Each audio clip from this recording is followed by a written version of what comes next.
Hello, and welcome to the Berlin Dialogue on Business and Human Rights. My name is Julie Schindal, and I'm your moderator for today's event. It's a real pleasure to have you with us from your homes and offices around the world.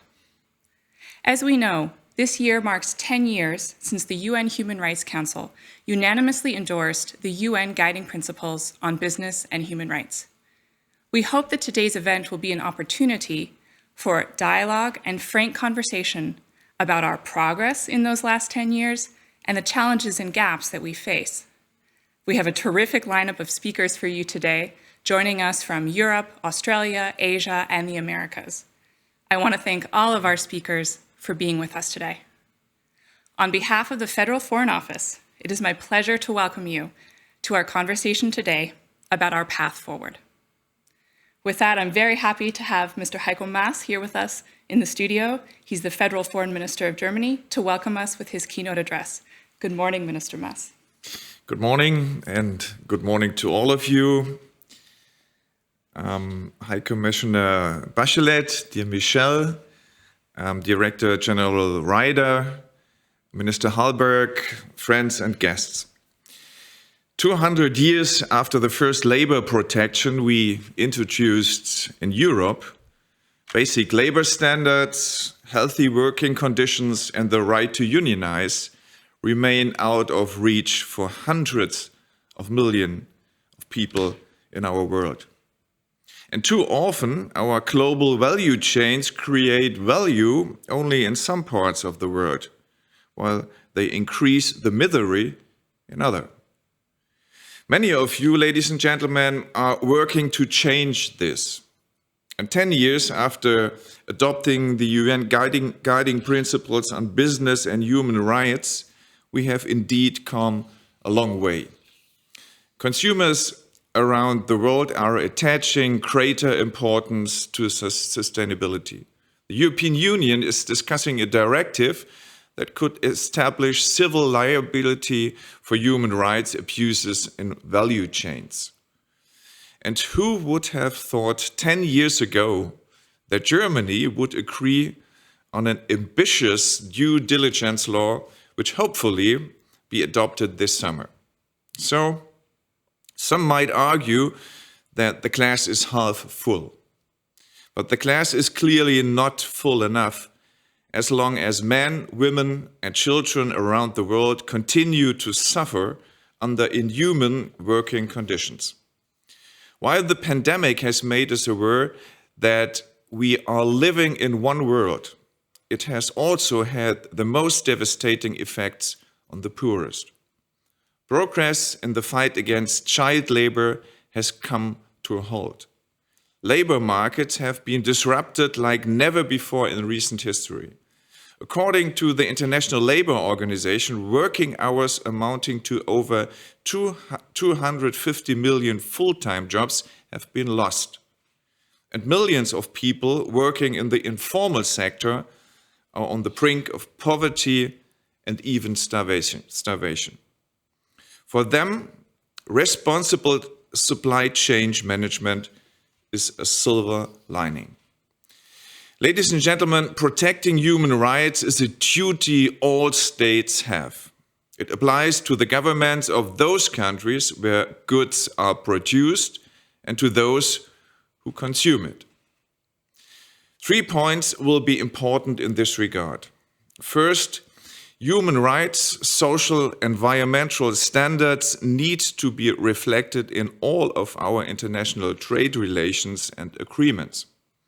Yes, we want open markets, but our market must no longer be open to products and companies relying on forced or child labor or on any other practices that violate human rights. Secondly, building back better after the pandemic won't work without protecting human rights along global supply chains. And many of our companies know that. They want to make sure that the quality label made in Germany also holds true for products made with Germany. Our new human rights due diligence law will serve as an incentive in this regard. At the European level, we recently introduced a sanction mechanism allowing us to name those who systematically violate human rights, and it also established clear rules for companies to break off business relations with listed persons and entities. And we welcome the fact that an ambitious EU directive on corporate due diligence is being prepared by the Commission. This is crucial not only to create a more level playing field within Europe, but will also ensure that our values and standards apply to the goods entering our common market and to the way our companies do business. My third and last point concerns partnerships. They are the basis of the United Nations guiding principle. I'm therefore very grateful that you, High Commissioner Bachelet, dear Michelle, and Director-General Ryder have accepted our invitation today. Through your work, you are setting standards that serve as inclusive references for all of us. In a world of growing political tension, this is ever more important. At the same time, we are strengthening our cooperation with like-minded governments like yours, Minister Hallberg. Thank you for sharing Sweden's perspective with us today. And thank you for being an ally when it comes to putting business and human rights on the European, transatlantic, and global agenda. And last but not least, we are benefiting from the exchange with all of you, policymakers, experts, and activists. This is particularly true when it comes to the review of our National Action Plan on Business and Human Rights. The second generation of this plan is currently being prepared. It highlights aspects that go beyond regulation alone, such as international trade, the protection of human rights defenders and business contacts, development cooperation, and the support mechanisms for industry. We will make sure that these national measures will go hand in hand with the new policy framework on business and human rights that the European External Action Service is working on. And we will continue to encourage all EU member states to adopt action plans of their own. So, ladies and gentlemen, let us join forces to ensure that the working conditions of the 19th century finally become what they should be, history. It starts with the simple realization that we should stop producing, trading, or consuming goods that do harm to our fellow human beings. Thank you very much. Thank you, Minister Maas, for your address to us this morning. We appreciate it. I'd now like to turn to our three very special speakers we have with us this morning to share with us some initial reflections and insights as we kick off our day of dialogue. So I'm very pleased to begin with Ms. Anna Halberg, Minister for Foreign Trade and Nordic Affairs from Sweden. Good morning, Minister Halberg. Please go ahead. Thank you so much. And Excellencies, ladies and gentlemen, I'm so honored to be with you here today. And first, let me thank our host, Foreign Minister Heiko Maas, for kindly inviting me to participate in this panel. Sweden really shares core values and interests with Germany, and not at least in the context of trade and industry. And in fact, Germany is Sweden's most important trading partner. And also, as Minister Maas pointed out, our economic relationship is an excellent foundation also for a jointly promote sustainable business in the EU and globally. And I'm also very pleased to be here together with High Commissioner Bachelet and Director General Ryder, of course. The Office of the High Commissioner for Human Rights and the ILO provide great leadership and hold critical mandates for the achievement of the Agenda 2030 and the Sustainable Development Goals. Let me be a bit personal. Before I was appointed Minister for Trade, I spent almost my entire life in the business sector.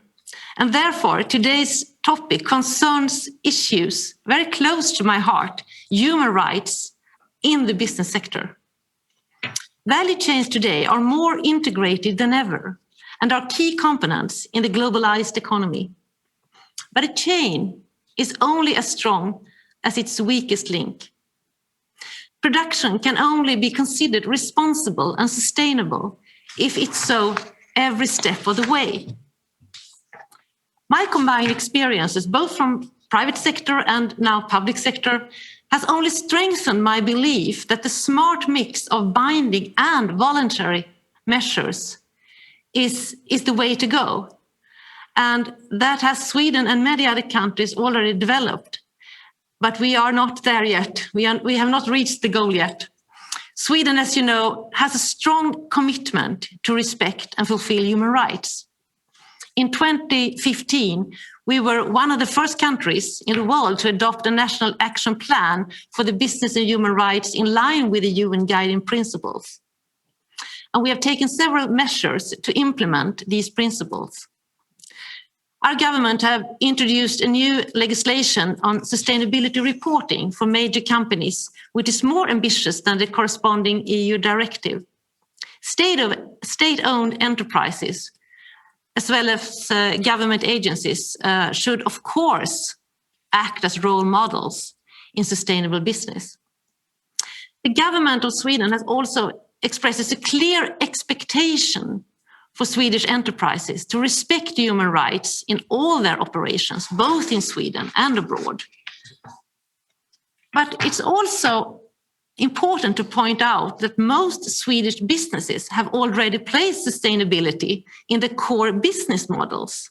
They have extensive sustainability reporting beyond legislation requirements, something that helps boost the company's businesses and shareholder values. While there has been a clear progress over the years, there are more work that needs to be done. Taking the next step requires raising the bar further.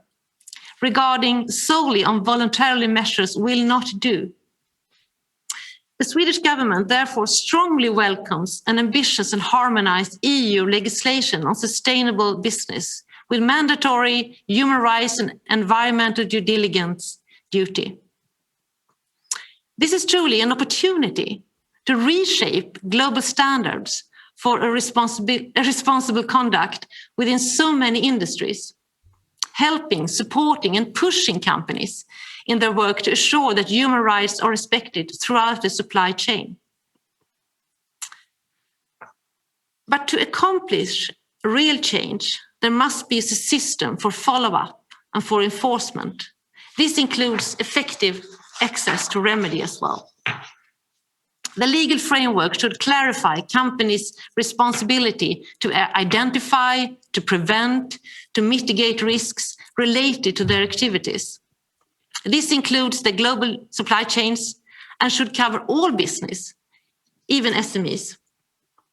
The legislation should also consider the social dialogue between employers and employee organizations. Finally, it's not only the Swedish government that welcomes an EU legislation. Many companies, trade unions, and NGOs have expressed support for the initiative. And we host regular stakeholder dialogues to get their input for the process. It pleases me to see broad participation here today, and I wish you all a very fruitful discussion on how to advance the business and human rights agenda. Thank you very much. Thank you very much, Minister Hallberg, for those words. I'd like to take the opportunity for a short follow-up question, exactly to a point that you made there right at the end, about the importance at the national level in Sweden of that dialogue, the social dialogue between government, employers, and workers. Can you share with us more insights about the opportunity in that social dialogue and how that works? Yes, thank you for that question. It's also a question that's very close to my heart because The Global Deal, it's an initiative that was launched by the Sweden's Prime Minister in 2016, and we now have over 100 partners. It's now hosted by the OECD, and Director-General Ryder is very active in this initiative as well. Social dialogue is, of course, it's all about which kind of society, where do we want to have the dialogue within our society? Because we need to include labor markets and industries and ourselves, of course, in the politics as well, in this social dialogue that can only achieve results that are to the benefit of all these partners and all these organizations, if we can embrace that kind of format for a dialogue. And since this initiative was launched, it's been spread through many companies and countries and so on. And I believe that we must make sure that globalization works for everyone. And it's called Social Dialogue and Global Deal for Inclusive Growth, because it's necessary to reduce inequality, create well-paying jobs, and foster conditions for long-term growth through social dialogue between government, companies, and employees. And as Mr. Ryder and I normally say when we meet about this, it's about a win-win-win situation. Thank you very much for coming back on that question, and thank you for your contributions this morning. I want to turn straight to our next guest this morning, and that is Ms. Michelle Bachelet, the UN High Commissioner for Human Rights. Ms. Bachelet, it's a pleasure to have you with us this morning. Please go ahead. Thank you very much. Dear Minister Heiko Maas, dear Minister Anna Hallberg, dear colleague Guy Ryder, and Excellencies, friends, I'm grateful for the invitation to address this important gathering, and I congratulate Germany on its leadership on the issue of business and human rights, both nationally and during its EU presidency last year. As you have said, it has been a decade since the UN Human Rights Council endorsed the UN Guiding Principles in Business and Human Rights, making it the authoritative global framework in a key area of human activity.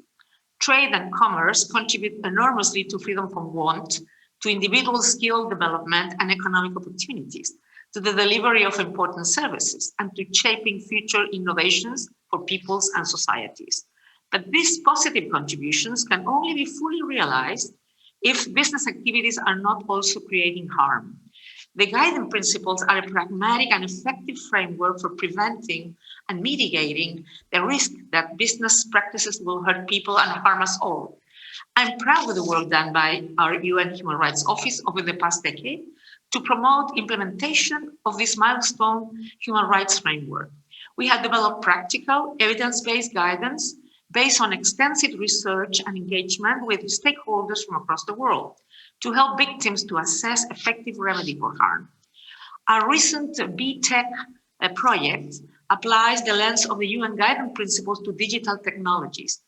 We increasingly support practical implementation by individual companies and governments at the country level, for example, through business peer learning workshops, and by providing support and guidance that is tailored to local realities.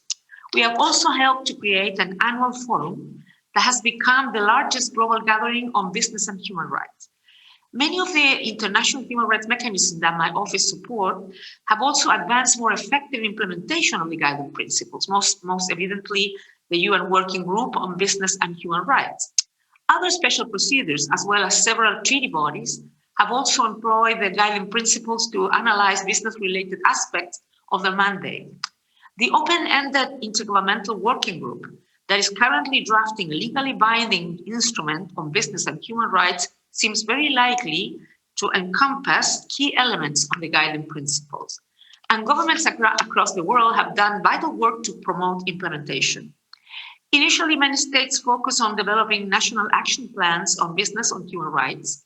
Several of these plans are now being updated, particularly in Europe, while new national processes continue to be launched, including in Asia and Latin America. More recently, and especially in Europe, including Germany, mandatory standards are being developed for human rights due diligence rules, as the minister has mentioned.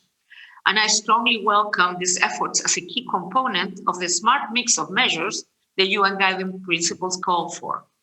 In addition, it's important to note that many companies have taken important action to meet their human rights responsibility under the guiding principles with preventing due diligence and accountability for errors and flaws. Recently, we have seen major efforts by some companies to mitigate the worst impact of the COVID-19 pandemic on their workers and communities. I also welcome business efforts to safeguard human rights defenders and to advocate the protection of human rights defenders and peaceful protesters. It is vital to acknowledge the contributions of civil society, trade unions, and national human rights institutions in promoting effective implementation of the guiding principles by both states and businesses. But despite these many examples of positive effort, we need to be clear. A great deal of work remains to be done to protect people from business-related human rights harms. Many more governments and many more companies need to step up or even begin their efforts. The UN Working Group on Business and Human Rights is currently charting a roadmap for the next decade of action to focus our efforts to implement the guiding principle more widely and deeply. In facing both climate change and challenges related to the pandemic, including fractured communities, broken economic sectors, a new reliance on digital tools, and the deepening shadow of commercial and state surveillance, I'm confident that the guiding principles will be a strong compass to assist policymakers and companies to advance human rights. Thank you very much. Thank you, High Commissioner Bachelet, for those remarks. And later today, we will have the pleasure of speaking with members from the working group, so the conversation will continue. I'd like to pose a brief follow-up question. Throughout this morning, we've been hearing about this critical mix of measures that are voluntary and mandatory, and we're seeing a trend in the direction of ensuring that mandatory measures are there as well as voluntary measures. What do you make of this trend toward mandatory human rights due diligence measures? What do you see as opportunities and perhaps risks? Well, I've been asked by many business CEOs about this, and I said, okay, because this started as an initiative of Ecuador and South Africa in the Human Rights Council. And it's because what they're looking for is that, probably not everybody is very confident that the voluntary measures will be taken, or that it has taken too long, or that a lot of harm has been done. And of course, as the Minister Maas was saying, we have child labor, and we have seen it increase now during the pandemic, of course, forced labor, etc. I always answer to them, look, if you do the right thing, if you respect human rights, if you would have a due diligence policy, you wouldn't need a treaty. But that's not happening. So that's why a lot of countries are supporting the idea of a treaty. I think the opportunities could be to stop all the harm, or to try to regulate at least the harm and ensure the remedy for the victims of the harm. The risk can be that, the one risk is that if it's going to be approved, because I have the feeling that the world is so polarized today, in our days, that there's not much appetite for more treaties, for more regulations. But on the other hand, for example, when we discuss about artificial intelligence or digital tools and technology, we see that it cannot continue that every company makes their own rules, because it's not going to work that way. And the risk of that on the bad use of technology is a big risk. So I'm not sure if there's going to be a treaty, but the important thing is that we continue working strongly so more business can respect human rights. And I think many businesses are so convinced of that, because they know that they don't risk their reputation when they have. So you can sort of sell good products because they are with human rights included. Thank you for that. We're doing well on time here, so I'm pleased I can ask a follow-up question to you, because you've raised so many important points. And one of those was you've just been speaking about the future and what does the future hold for the way business gets done. And related to that, you referenced that the UN Working Group is working on a roadmap. We've just finished 10 years around the UN guiding principles, and now we're looking to a roadmap for the future, say the next 10 years on guiding principles implementation. What do you see as the main tasks ahead of us in this big picture as we continue to work toward the achievement of the vision set out in the guiding principles? I haven't seen the roadmap yet. I don't have that information. Probably the colleagues were going to speak about it when Dante Pece and the other two colleagues from the group will mention it. But I think, there's a lot of things that the pandemic, not only is about human rights and business, it's also about how the world has changed during the pandemic, because there's a lot of work done. Probably it won't need to be in a particular place. You could do a lot from teleworking, maybe. Much more digital tools can be useful. But on the other hand, there's new areas where we need to ensure that how these guiding principles do contribute or not. For example, one of the questions I ask myself is that if digital companies could use the same technology, the same guiding principles. And that's why we have been working on this B project, working with the companies, looking at their obstacles and their difficulties, and trying to, from there, to build better if we need another instrument or if we need to adapt the guiding principles. So I think one of the things that we will always have to be very attentive to new things happening, new developments, and how the guiding principles continue to be the principles that are adequate for that or not. Of course, there's a lot of things that online and offline are the same now, according to the Human Rights Council. So probably you don't need to adapt everything, because the Universal Human Rights Declaration is very broad in terms of speaks about human beings. So you don't need to include every diverse. One of the other aspects of human rights and business that we have been working, but still not many companies have done it yet, is inclusion in the company. Not only gender inclusion, but also LGBTI communities, who in many countries have to hide their condition. So that's something that we have been working with big companies on this, but I think we need to continue reaching out other companies so they can ensure that their workers also have all their rights protected. Thank you. A lot of big picture thoughts there. And indeed, our world is evolving. We'll be talking more about that as our day progresses. Thank you very much for your comments, High Commissioner Bachelet. I now am pleased to turn to Mr. Guy Ryder, the Director General at the International Labour Organization. Mr. Ryder, good morning. Good morning, and thank you very much. Firstly, to Minister Maas for convening us on this very important debate, and also for Germany's outstanding leadership on the important issues that we're discussing today. And of course, my greetings to Minister Hallberg and to High Commissioner Bachelet.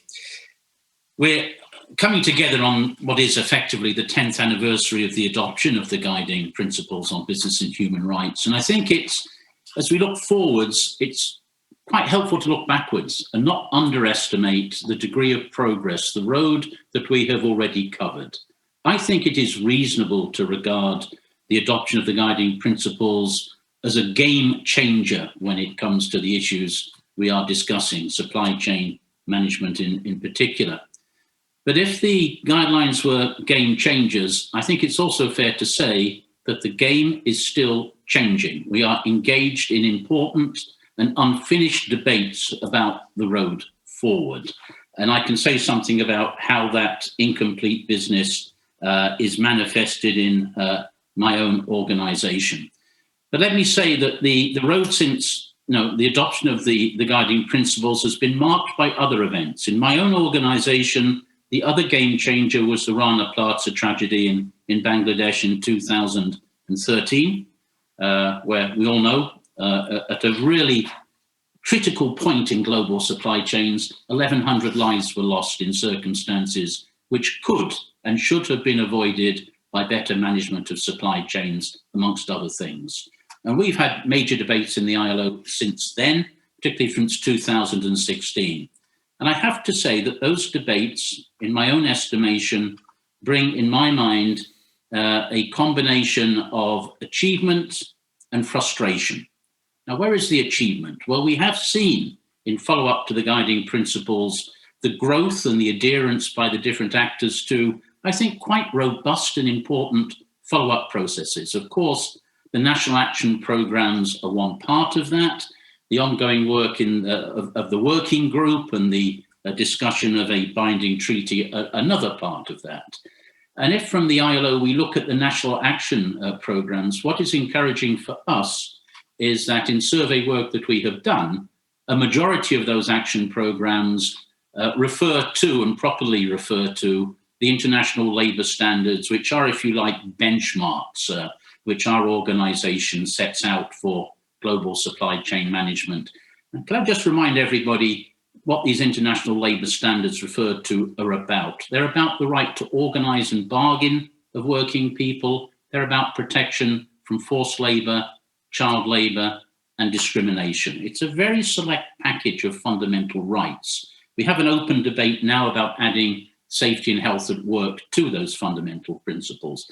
But these are properly recognised as the types of rights that we're all committed to protect and respect, and to find remedies to when they are violated. I can't say it better than Minister Maas. We are of common agreement that none of us want to be involved in the production, the commercialization or the consumption of goods which violate those rights. I think that is what brings us all together. Now, where is the frustration coming from? We seem to be, at least in the ILO, I don't want to speak for other arena, stuck in an impasse in my organization between exactly how we combine the voluntary action with mandated action, the smart mix to which Minister Hallberg referred to a few minutes ago. If I'm going to simplify the debate in the International Labour Organization, it is that we have our worker colleagues who very much want to move to mandatory action, and we see this provoking action at the national, at the European, and at the international level.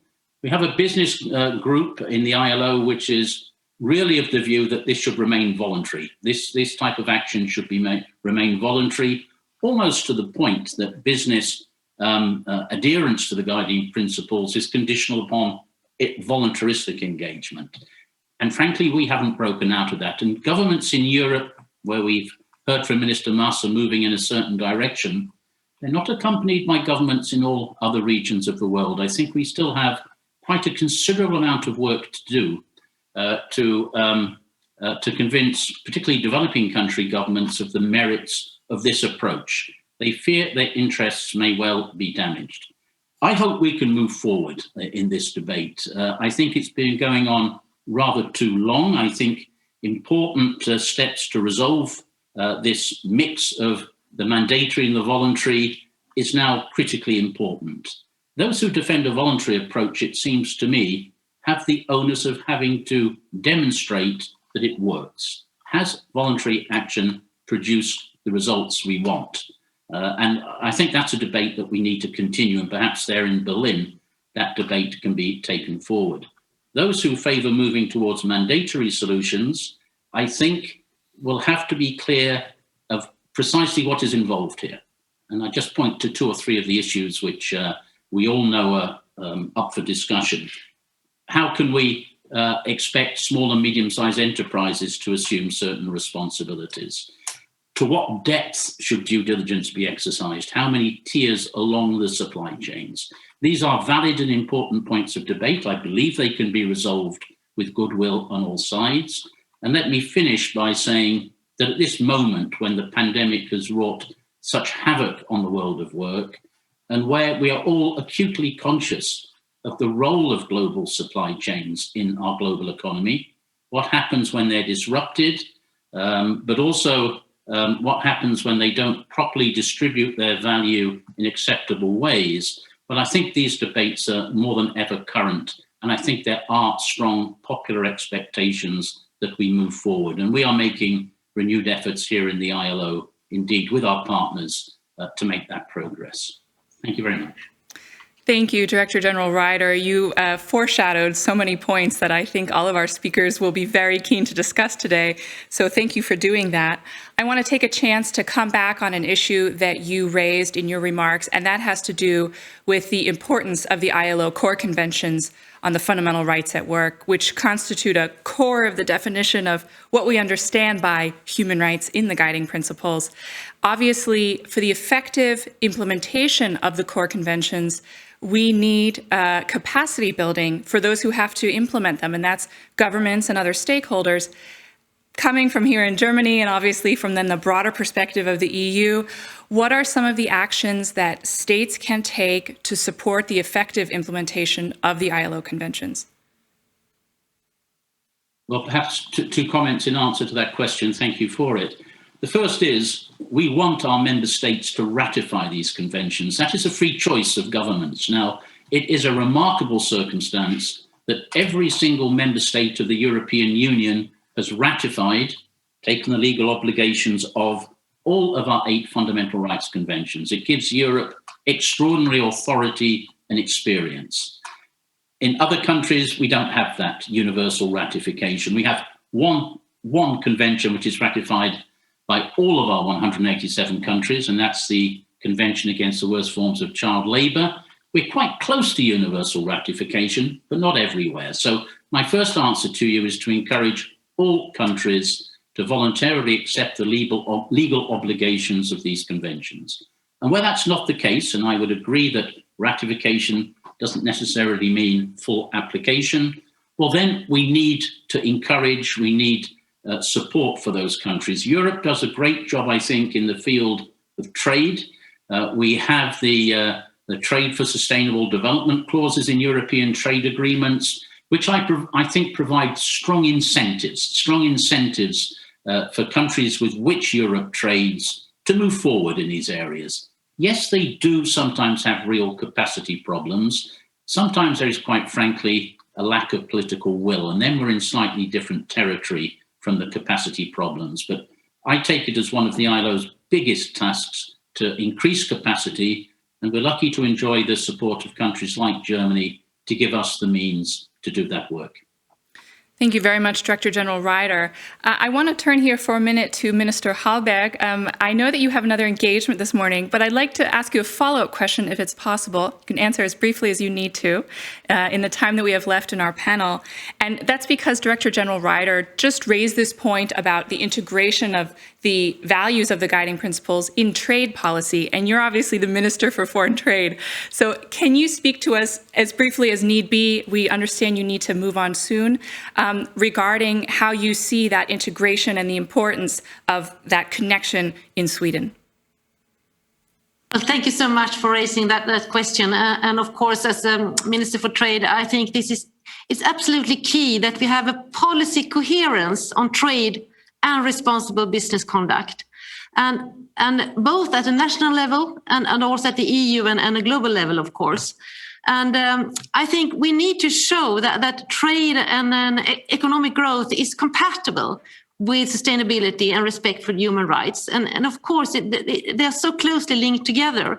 And as Mr. Ryder just pointed out, that EU can really make a difference here within our negotiations on free trade agreements and so on. So sustainability is really not an obstacle at all for trade. On the contrary, sustainability enhances and improves trade and the other way around. So I think it's crucial that sustainability and human rights are indeed integrated also in the EU's, now that we are to discuss this week, actually, the EU trade minister, the new trade policy review within the EU, and that these aspects are integrated in this new trade policy. And also sustainable business with human rights and social dialogue as a cornerstones is absolutely necessary for any country's future welfare. So this is really fundamental. So trade and human rights and sustainability issues in these aspects are so integrated, and they should be. And we need to see too that they are also going forward, because we can't separate. If we separate those, I think it's really, and also talk about only voluntarily contributions from the business sector. I think, as High Commissioner Bachelet pointed out, it's really not enough. We need to do both. We need to take both these tracks. And also, as Minister for Trade, of course, I need to see these included also in the trade policy and trade agreements. So thank you. Thank you very much for bringing that together, that critical point about policy coherence. I want to close out with a brief final question to Director General Ryder. We've talked a fair bit this morning about the challenge for business to implement the concepts of the UN Guiding Principles, and also the fact that around the world, businesses' capacity to implement the Guiding Principles vision varies. And one thing that the ILO, I know, does, which is referenced explicitly in the German National Action Plan, is the function of the help desk for business. Business can be in touch to say, how do I implement those critical core conventions? Can you help me understand what is expected of me? Can you share with us just a little about how that direct support mechanism functions and some of the ILO's learning from that offer directly to business?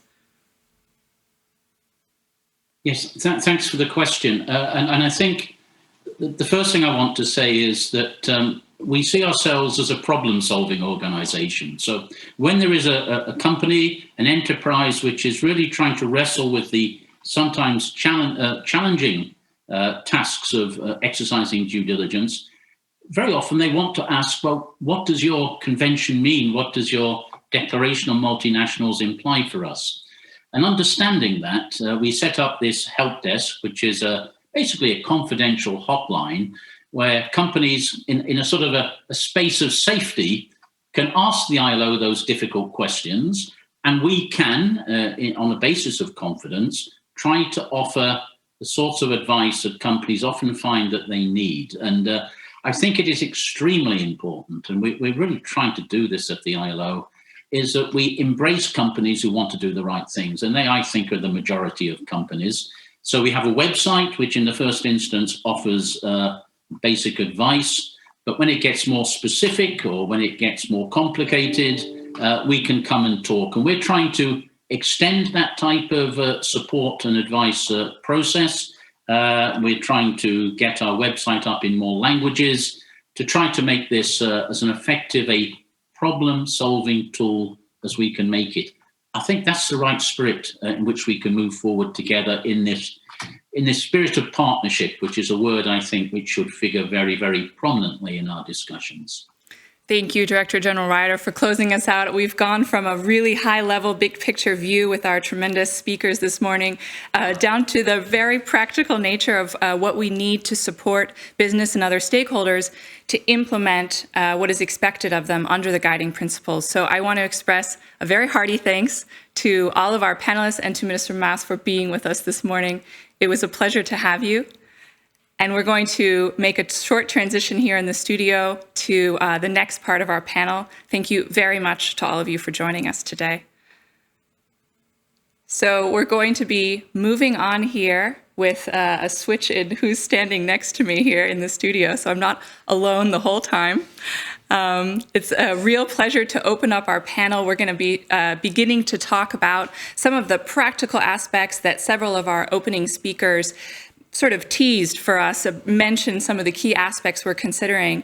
And one of those is around that smart mix. We keep hearing that term over and over in the guiding principles. As we recall, the smart mix is conceived as this idea that you would have measures that mix voluntary and mandatory measures, as well as national and international measures that support and further the implementation of the guiding principles, and particularly the responsibilities set out at them for business. This panel coming up, we're going to have a brief introduction to it. We're just getting ready here in the studio for that transition. But our panel coming up, I'll just foreshadow here for a minute. We're going to be talking exactly about that smart mix, and are we there yet? What have states done in the last 10 years since the guiding principles to implement the smart mix and get moving on the implementation of the guiding principles, and what remains to be done. But before we turn to our tremendous panel, I want to remind our audience as we introduce our speaker here that we can take questions from the audience. As much as this is a virtual event, we are trying to have a little bit of proper interaction with all of those of you who've taken time to join us today. And so on your live stream, you can access the chat and you can type in your questions as they come through. And I do see them here on my moderator screen, and we'll bring them into our conversation as I can.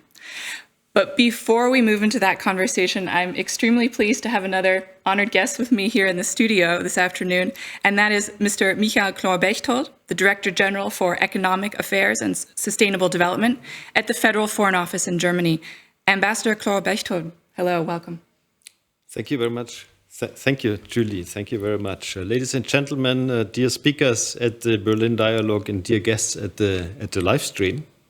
We have just heard the very strong commitment of the opening speakers to make the United Nations Guiding Principles a success.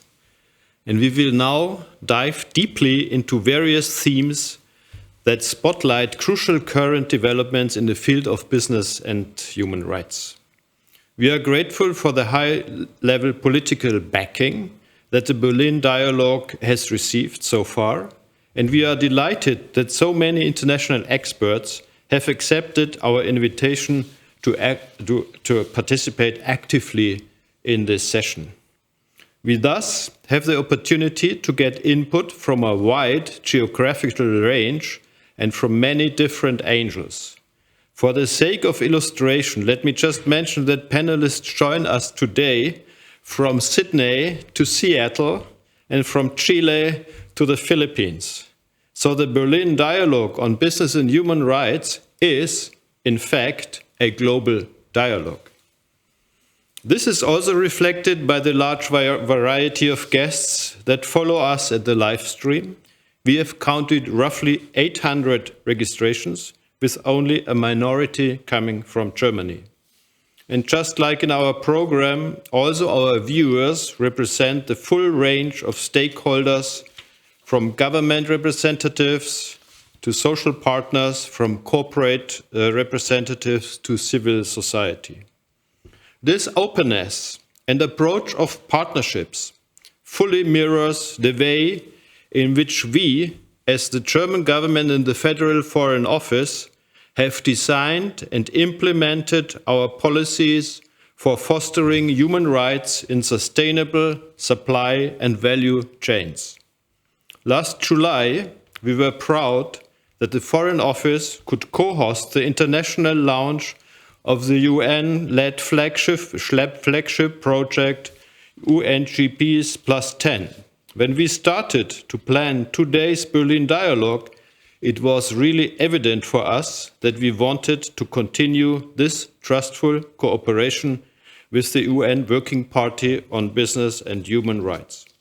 This afternoon, Dante Pesce and Anita Ramasastri will inform us about findings and perspectives for this important work.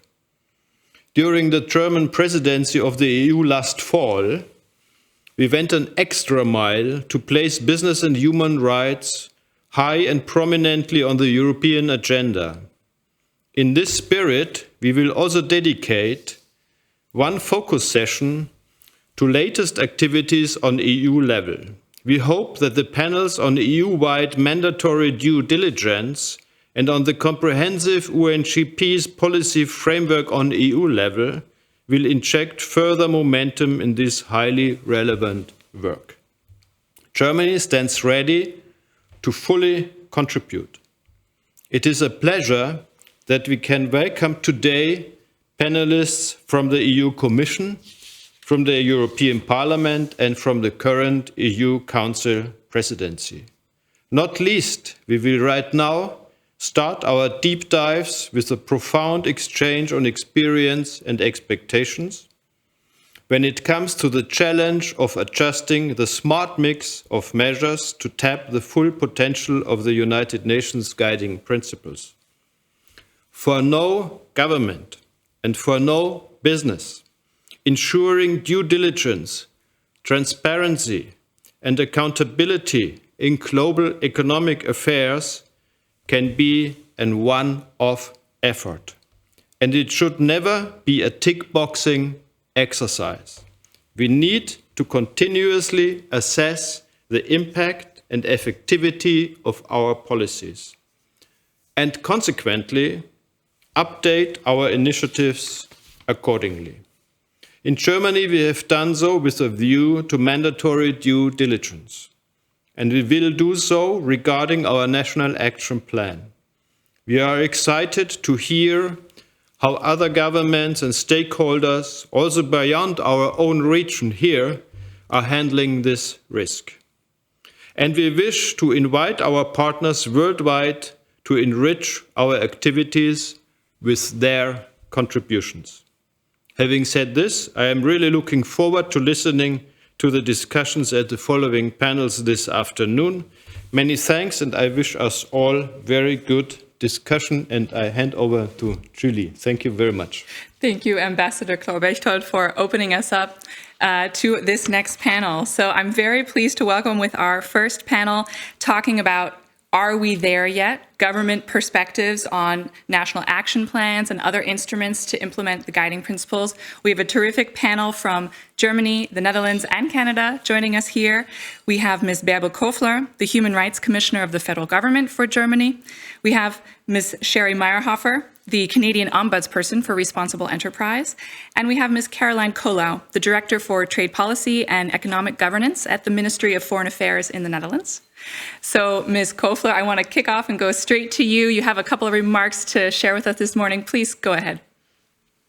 Well, thank you very much. And first, in the beginning, I want to say I'm very pleased that we have this event today, because the whole issue on business and human rights and the UN guiding principles is very close to my heart. And I'm really happy that we're going ahead in this very important question.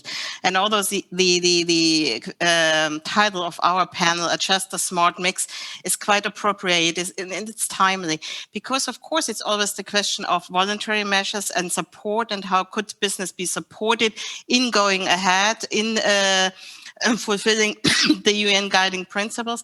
But, and I want to underline that it's not enough to do that voluntarily. We need also clear rules and mandatory rules for everybody to have also a level playing field and to have really implemented UN guiding principles.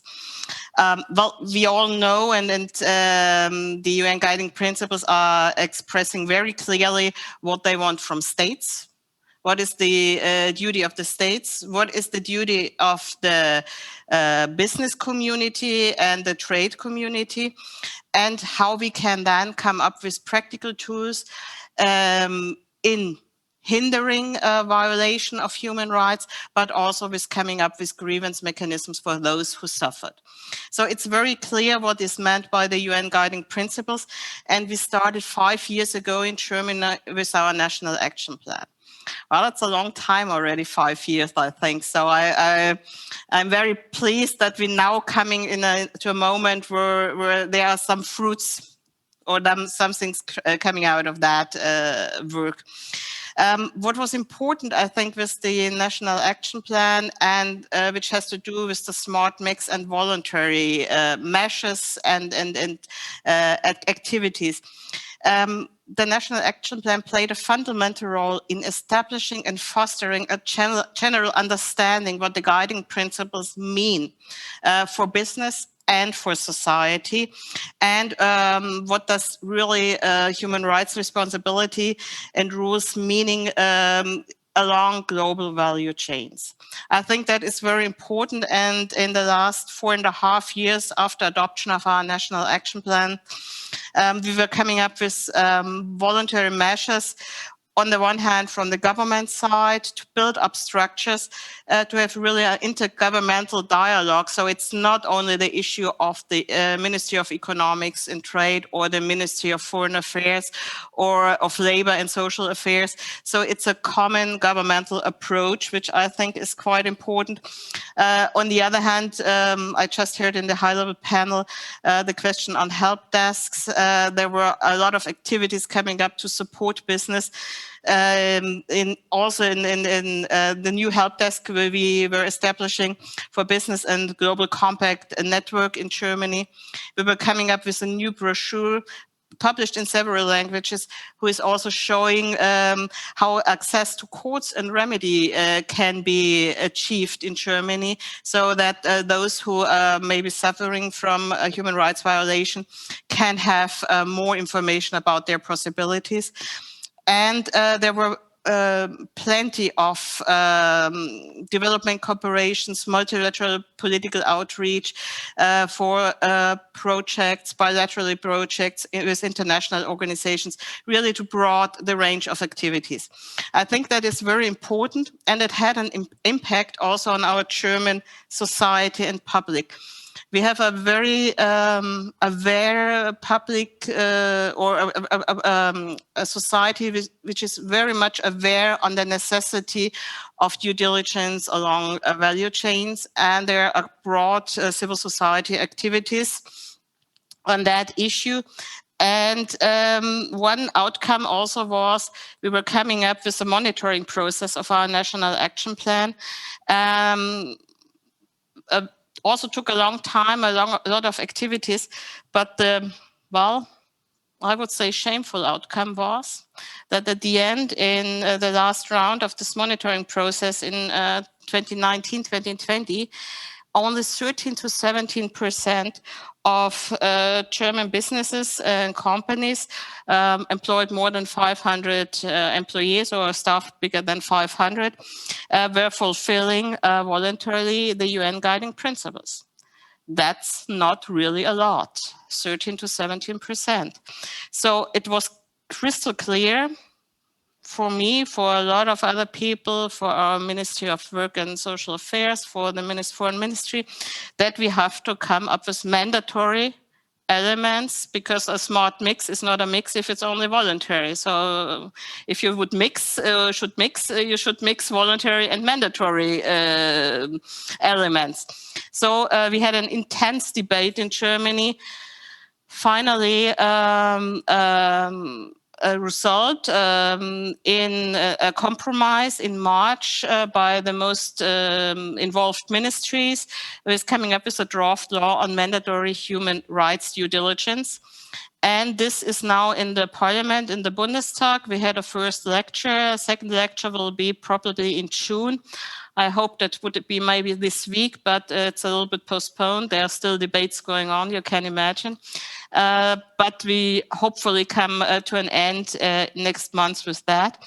And we have, I think, tried to translate the UN guiding principles into national law. That's not an easy tool, because it's, of course, a little bit a different setting, but the law also includes to establish appropriate management procedures in order to ensure that human rights are respected throughout their supply chains, a proper human rights related risk management, risk assessment. In the light of that risk assessment, a policy statement concerning its respect of human rights. The company has to take preventive measures to mitigate identified risks along the supply chain. And the companies have to come up with a grievance mechanism. I just pointed out the importance of that before. And have to make transparent what they are doing. So coming up with at least minimum annually public report. Of course, there's still a debate going on. Maybe in the discussion we can get a little bit more into details and the pluses and minuses of our draft law. For us, it's very important that we receive positive signals from the European Union. And we see the efforts with the EU-wide directive on corporate due diligence law. We see the efforts of the European Parliament with remarkable innovations also, I would say personally, also to the field of environmental issues, but also if it's coming to the debate on civil liability. So there we see that there is a broad field of debate, and we wish to contribute with our draft also to the European debate, and also give a push to the European debate on coming up with mandatory due diligence regulations for the whole EU. Well, I will stop here. I'm probably too long already. Sorry for that. And I'm very happy to have you all in that round and come into a discussion with both of you and, of course, with the audience. Thank you very much. Thank you, Ms. Kofler, for those remarks and reviewing the latest state of play here in Germany. I'm very pleased now to turn to Canada. We have a very special speaker joining us early in the morning. That's Sherry Meyerhofer, the Canadian Ombudsperson for Responsible Enterprise. Ms. Koflo, you referenced the importance of access to remedy, and the Ombudsperson Office in Canada is perhaps a innovative or special approach to this issue. So, Ms. Meyerhofer, you have a few remarks to share. Please go ahead. Very much, Ms. Schindel, and welcome everybody. Speaking from Canada's capital, Ottawa, I want to give a warm hello to my esteemed panelists, Commissioner Kofler and Director Kalu. It's a pleasure to acknowledge and celebrate the 10th anniversary of the UN Guiding Principles on Business and Human Rights. These principles have guided both the birth and the development of my office, as my brief overview will evidence. The Office of the Canadian Ombudsperson for Responsible Enterprise, or the CORE, as we refer to it as in short, is a non-judicial grievance mechanism as established to resolve disputes and provide remedies in cases of alleged human rights abuses by Canadian companies operating abroad. As an impartial ombud, CORE does not represent the complainant nor the Canadian company. We work with both parties to try to resolve problems informally, or if necessary, we'll investigate a complaint, and where appropriate, we'll make recommendations to remedy a human rights abuse. It is my belief that addressing human rights abuses benefits not only the complainant, but the company as well.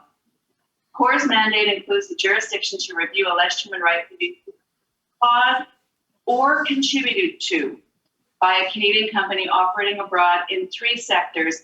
And this is important, in 3 sectors at the moment only: the garment, mining, and the oil and gas sectors. So we're limited in terms of sectors. However, the definition of Canadian company is very broad and turns on both direct or indirect control. So a Canadian company under our mandate can include its contractors or subcontractors, as well as its supply chains, and that's important, we believe.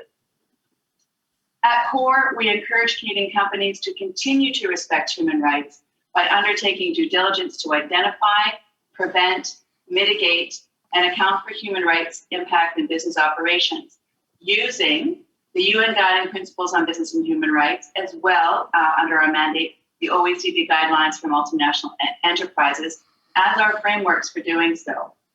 Under CORE's mandate, a human rights abuse means an adverse impact on an internationally recognized human right arising from the Canadian company's operations abroad. And internationally recognized rights include those rights identified in human rights treaties, declarations, covenants, and similar documents. So very broad. And they can include human rights abuses can arise in a wide range of matters, including occupational health and safety, access to land, and employment practices such as fair wages and reasonable hours of work, sexual and human trafficking, and modern slavery.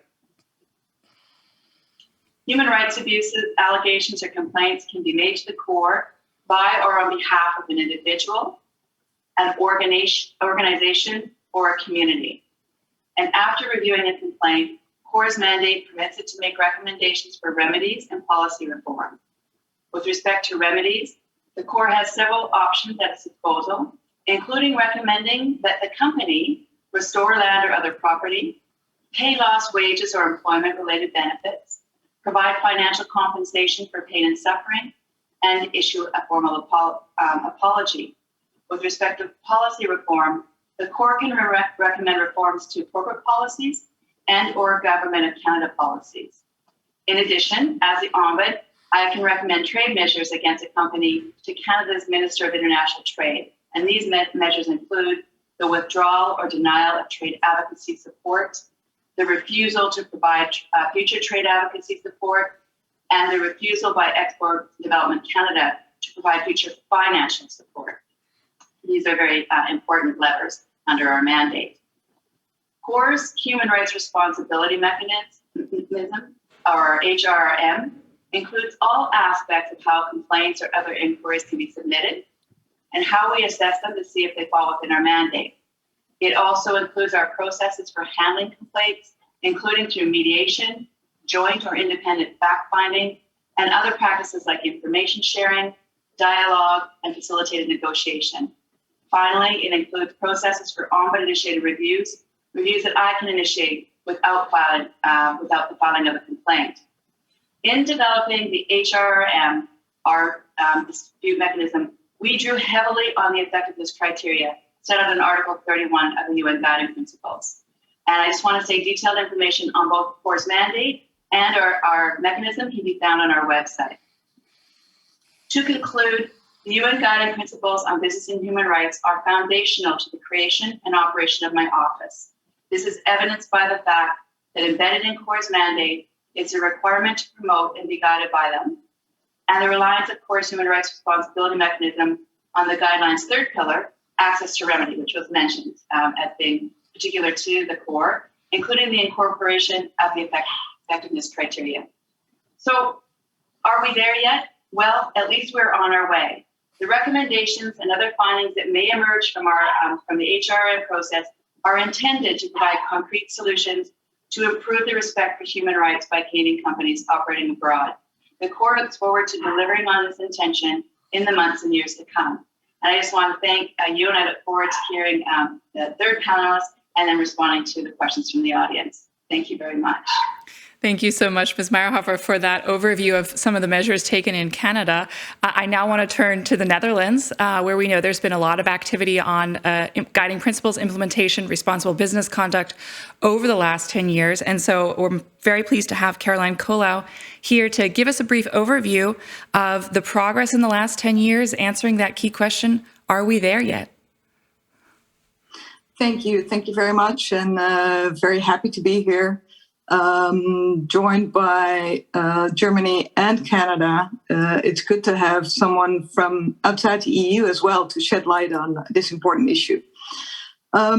Responsible business conduct is a core challenge for businesses in their value chain. And we think it has perhaps even become more important in this COVID-19 pandemic, because we see that especially at the beginning of the value chains, workers are more vulnerable than anywhere else. So we see RBC as a vital tool for better working conditions and also to diminish the burden on our planet. In the Netherlands, we have recently announced a new policy mix for responsible business conduct. It is a so-called smart mix of policy measures that follows the UN Guiding Principles and the OECD guidelines.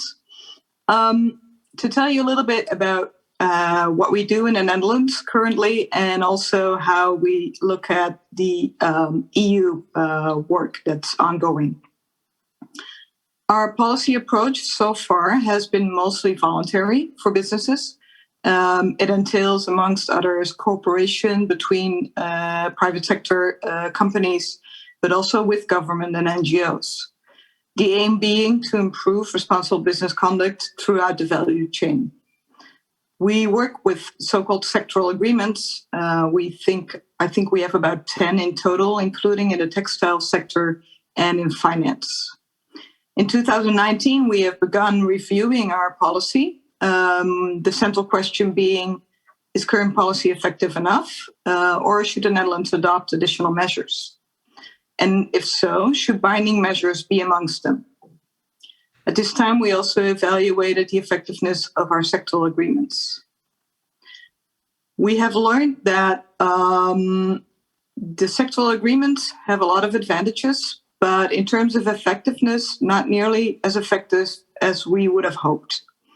In terms of our businesses complying with international responsible business conduct, we didn't see quite enough businesses that were complying, staying way behind the aim that we had as a government. So we have announced a new policy mix, a smart mix, as I mentioned before.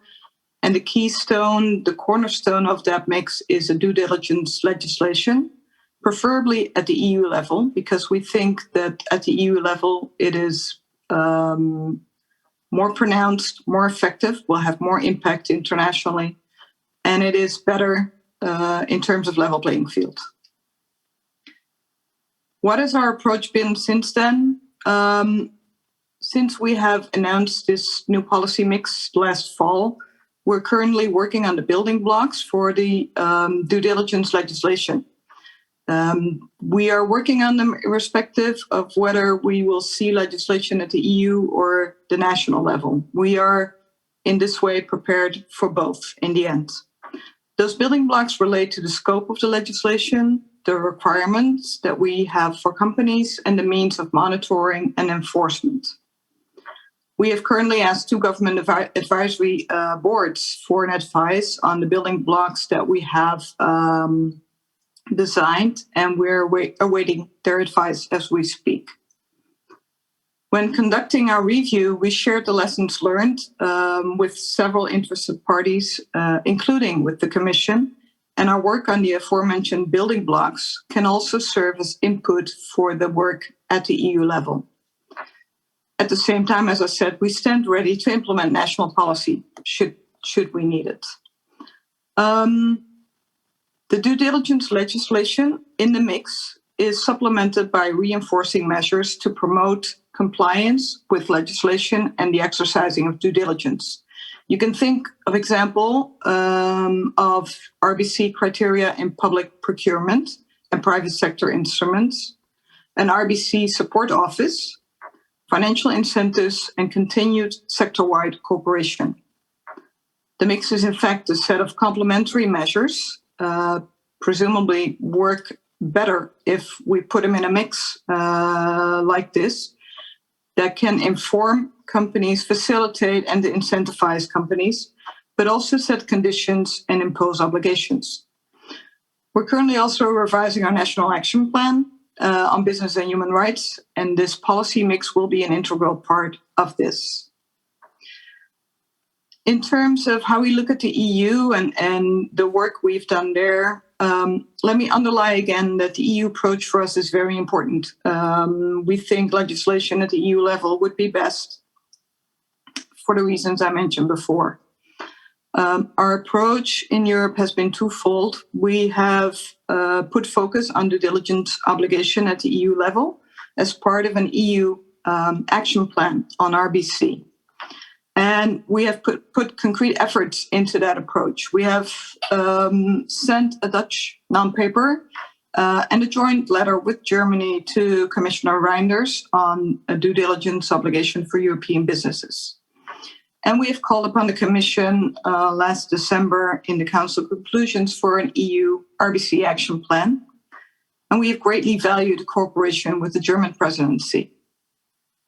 We're delighted that the developments in the EU are taking shape and are progressing rather rapidly. We look forward very much to Commissioner Reinders' proposal that we will be seeing this summer. We trust that it will be effective, practical, and ambitious as well. And we think it should cover a broad range of companies and in line with the OECD guidelines on due diligence. If I look at where we stand now, are we ready yet? Are we there yet? Not yet, but we're on our way, as my colleagues in the panel have mentioned as well. And I think if there ever was momentum, it is now. Both in the Netherlands and the EU, but also in other countries across the globe. I think that's good news because together we can actually create more impact and we can make a difference. Thank you very much. Thank you very much, Ms. Colau, for that thorough overview.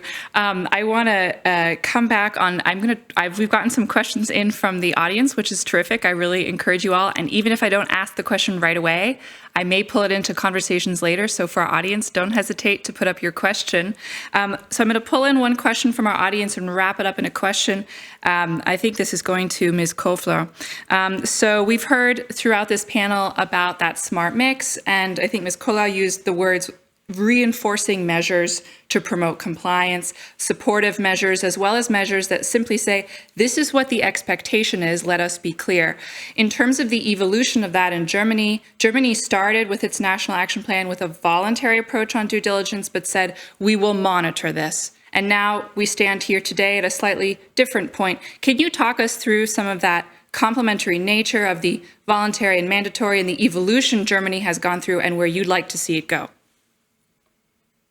Well, I start where I would like to see it go. I would like to see it with clear mandatory rules. I'm quite clear on that, and I always have been. I'm not so personally not such a big fan of voluntary measures, also in the sense of the business, because I have a lot of companies who are saying, look, we want clear rules. What are you expecting from us? What should we do? How should we behave?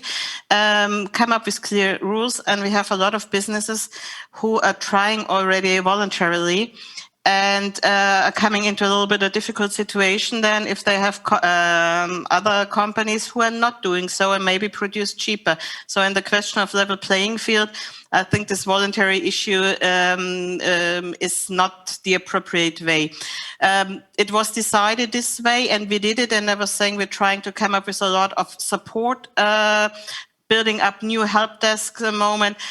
My colleague from the Netherlands was talking about branch sector initiatives. We have one on textile, for example, in Germany, which I think they're really good initiatives and should be prolonged, and the dialogue should be prolonged. And those are all voluntary measures, which of course can be supported. Also, the new office who will control our law is also provided to come up with help initiatives for businesses to make clear how they could act, what could be done, and so on and so on. So I think that is one thing which should be done on a voluntary base, but on a mandatory base, we have to come up with a clear rule, and the principles are basically laid down in the guiding principles. Commitment, risk analyze, measures to hinder human rights violation, transparency, and grievance mechanism. So it's quite clear what should be mandatory and what should be voluntary. Thank you very much for that. And later today in our event, we're going to be hearing from another German government representative to talk us a bit more in detail about what the due diligence draft law from Germany looks like, how it may connect to potential EU legislation. So I'm very sorry to say that I have to move on and welcome our next panel. We've got so many great speakers today, and you all have been wonderful to kick us off. Thank you very much for being with us for this discussion. Really appreciate the contributions. And I think, as you've all said, we still have work to do. So your work continues in Train and will continue to be very important as we progress. So with that, I'm going to turn to our next panel. This panel provides an opportunity to give a little bit of that stakeholder perspective. We've heard some governments talk about the measures that they have taken over the last 10 years and some of their own self-assessments of how well those measures have worked or not. And now we have some stakeholder perspectives who will perhaps get even a little more frank with us about what they've experienced and observed in the last 10 years of guiding principles implementation. So this panel, a terrific lineup. We've got Kathy Feingold here, the Vice President of the International Trade Union Confederation and the Director at the AFL-CIO in the United States. We have Matthias Torns, the Deputy Secretary General at the International Organization of Employers. And we have Joseph Wild-Ramsing, who is a senior researcher at the Center for Research on Multinational Corporations, SOMA, and coordinator at OECD Watch. So good afternoon, good morning to everybody on our panel. It's great to see you here. Kathy, I'd like to begin with you. I'm going to ask a big question in a really simple way. The last 10 years of guiding principles implementation from the perspective of the rights of workers in global supply chains, what has gone right and where do you see significant room for improvement? Thanks so much. Good morning, good afternoon to all of you. And what a great moment to be taking this pause to look at the 10 years and this moment of a lot of crisis and to think about what is it that we need. So first of all, I think that the UNGPs have really helped underscore the responsibilities that corporations have to act systematically throughout their entire supply chains to prevent and address human rights violations, including worker rights violations. So I think that's been really positive. We know that companies can no longer claim they have no responsibility. For those of us that have been in this for a long time, we used to face that. And the UNGP has influenced not only soft law mechanisms such as the OECD guidelines for M&Es and the ILO Tripartite Declaration, but it's influenced what we were just hearing, legislation in France, the Netherlands, proposals in Germany, and an effort in Switzerland, although not successful, but we saw that. But of course, since you've asked stakeholders, where to, some room for improvement. I think the jury is really still out about the UNGPs and the impact they've actually had on workers. I always have to ask, is that worker in Guatemala better off with these tools? And I have to say it's quite mixed. It's not that easy for workers to use these tools. Just a few examples where we think there's room for improvement. Even though they're integrated into the OECD guidelines for M&Es, labor cases are rarely resolved to the satisfaction of that worker. And I know OECD Watch and others have documented that. We see the same with the ILO declaration. The UNGPs did not stop brands from pulling out of the most successful experiment to promote workplace safety in the garment industry, the Bangladesh Accord. We just saw that. Brands insisted on a mechanism that wouldn't have had legal accountability, causing unions to withdraw. The UNGPs did not stop brands from canceling billions of dollars worth of completed orders during this time of COVID. And they wrongly cited force majeure, leaving millions of workers destitute. So we haven't seen the UNGPs fundamentally change purchasing and contracting practices. They have not prevented global supply chains from benefiting from forced labor. We're very involved with what's happening, obviously, in the Uyghur region. And we just had a case of forced labor in the United States. So again, it hasn't stopped that. And I think mandatory due diligence laws based on the UNGP, such as in France, they have important limitations. And some recent decisions have sent such cases to commercial rather than to common court. So I think overall, I would say in this time of crisis, we need to be asking ourselves, are they fit for purpose? How do we make them more fit for purpose? And how do we ensure that tools that we're creating actually help the people that are impacted? Thanks so much. Thank you, Kathy. I think you've given us a lot of food for thought there. So I'm hoping we can get into a discussion pretty soon here. I want to turn over the floor here to Matthias Torns. You've also, Matthias, been involved in this discussion for a long time, certainly the last 10 years, and have a perspective from employers. Having been involved in UNGP's implementation in that time, what have been some of the instances where you felt, yes, that went well? And what are some areas where you felt disappointed, frustrated, or would like to see things go in a different direction? Thank you, and greetings from Geneva. It's great to be here at this important conference. Now, I think you heard already from the High Commissioner for Human Rights that the UN Guiding Principle is a very important game changer, right? Let's think 15 years ago when we discussed CSR, corporate social responsibility, and everyone was unclear. What does it mean? What rules are involved? And Kathy also spoke about it, right? That now, because of the UN Guiding Principle, it is very clear what are the rules and responsibilities for companies as well as for business. You know, at the EU CSR Forum in 2002 to 2004, no one spoke about due diligence. It was not mentioned once, not by the NGOs, not by trade unions, not by churches, by no one. And in the final report of the European CSR Forum in 2004, several hundred pages thick, the word due diligence appears not one time. It really shows you how quick we actually picked up this concept, right? Within 10 years, companies are acting on due diligence. We have a lot of policy measures, and we're discussing one here in Germany. And also, of course, investors take the responsibility seriously and create this chain effect, because they're investing then in companies which do not harm human rights. So we see the huge progress. But of course, Minister Maas is correct. The glass is half full, but not completely full. So where is the challenge? So the UN Working Group already in the report to the General Assembly 2018 made very clear. The biggest problem is that host governments do not properly enforce their human rights legislation, and their legislation is in line with international human rights conventions. That does not come from the employers. It's the UN Working Group in the report to the General Assembly in 2018. So pillar one, the state duty to protect, is really still untapped. There's huge room for improvement. We haven't been really able to untap and address the root causes, like informality, corruption, lacking social protection, all these issues which really trigger then human rights violation deep down in the supply chain. So we need to be better in addressing these root causes. I think a lot of discussion is focusing on due diligence, which is important. Due diligence is part of the corporate responsibility to respect. I want to really clearly say that. But of course, a company based in Berlin, in London, in New York, will not be able on its own to trigger sustainable change deep down in the supply in Guatemala or in Africa or in Asia, right? Because these are systemic issues where we need everyone involved. So I think we need much more partnerships actually to collectively address these systemic issues. And then the final thing is, and this is important, the vast majority of workers are not linked to global supply chain.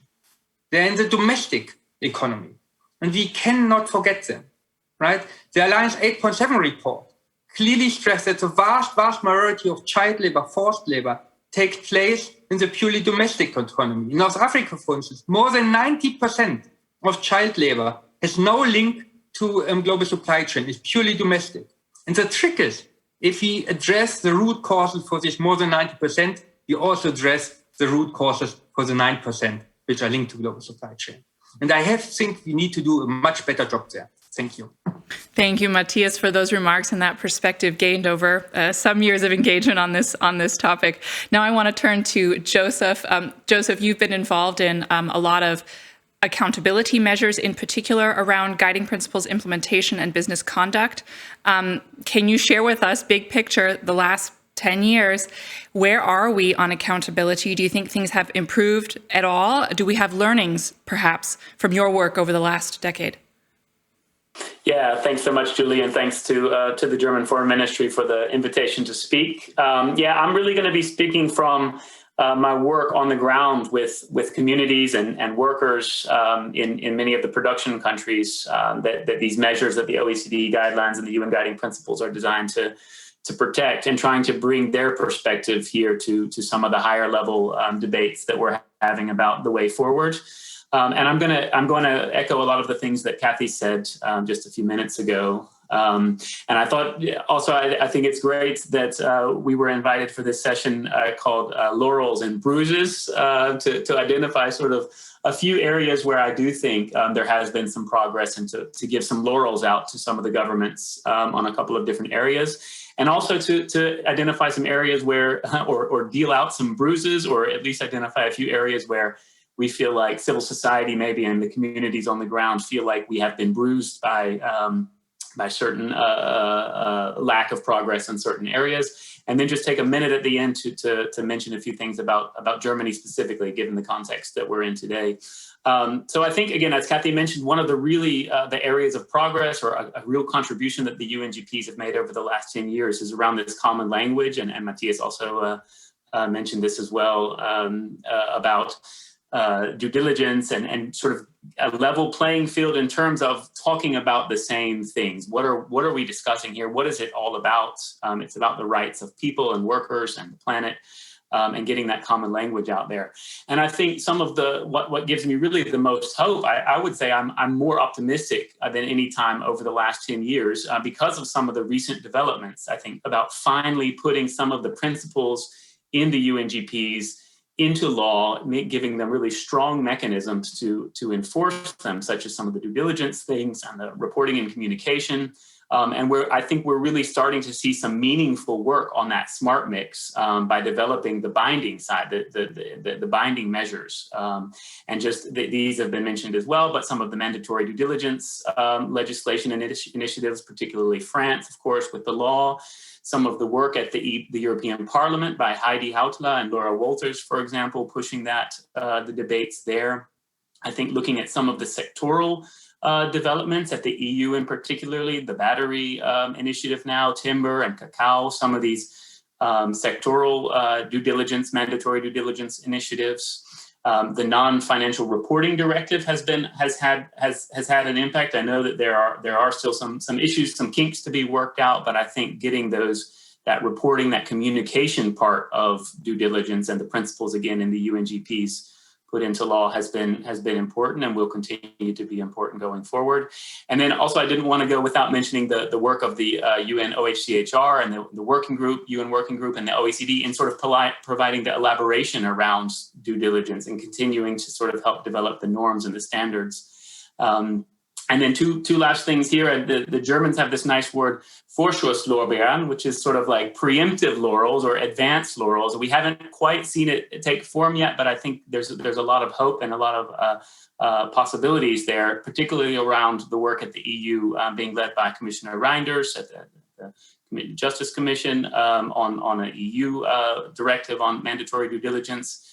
And also in the Netherlands, for example, too, where there's some, as my compatriot mentioned earlier, around mandatory due diligence legislation that includes several liability regimes that are going to be very important for actually making things happen: administrative liability, civil liability, and criminal liability regimes when it comes to mandatory due diligence.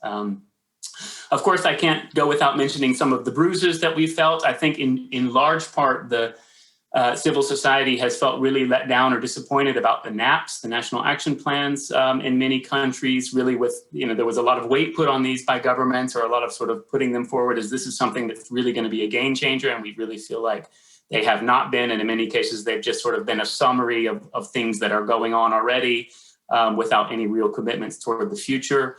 I think the lack of engagement on the UN treaty process has been quite a big bruise felt by civil society, and that this provided really another forum, another opportunity to really take some of these concepts forward. And there's been a lack of meaningful engagement there by many governments, including European ones.